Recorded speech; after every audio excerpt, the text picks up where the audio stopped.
باسم مؤتمر ستار منطقة الحسكة بيان إدانة واستنكار ببالغ الغضب والرفض المطلق. ندين نحن كحركة المرأة في مؤتمر ستار الجريمة الوحشية التي أدت بحياة الشابة شيرين أوسي التي تبلغ من العمر 19 عاما في مدينة جنديرس، وهذه الجريمة لم تكن مجرد حادثة قتل عابر، بل هي تتويج لمسلسل طويل من القهر والتعذيب والظلم الأسري الممارس بحقها من كان من المفترض أن يكون الأمان لها زوجها وعائلتها.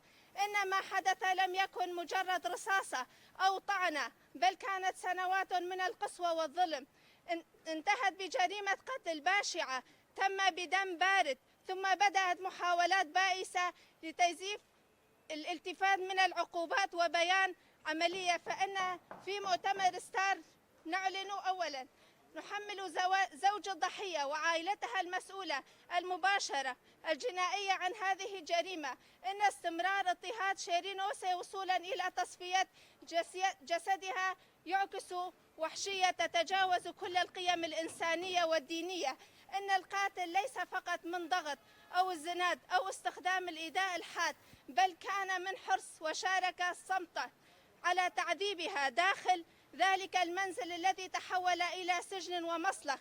نحذر السلطات الأمنية والقضائية في جنديرس من القبول والرايات التي يحاول الجنات تسويقها سواء بالادعاء والانتحار أو التذريع بقضايا الشرف.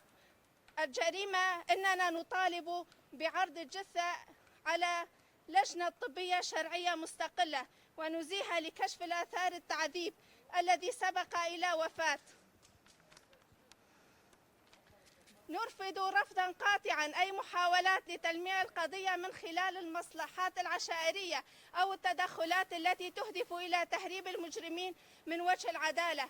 إن دماء شيرين أوسي ليست ملكا لأحد ليساهم عليها، وهي قضية رأي عام تمس أمن كل امرأة في المنطقة، أي أن تهون قضاء هو بمثابة منح رخصة مفتوحة للقتال.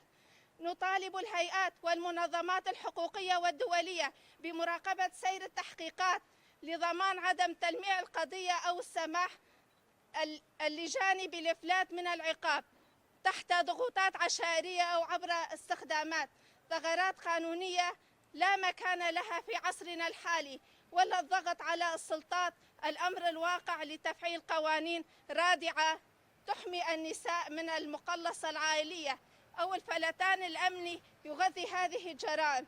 إننا في مؤتمر ستار نؤكد أن قضية شيرين أوسي لن تغلق بمرور الأيام.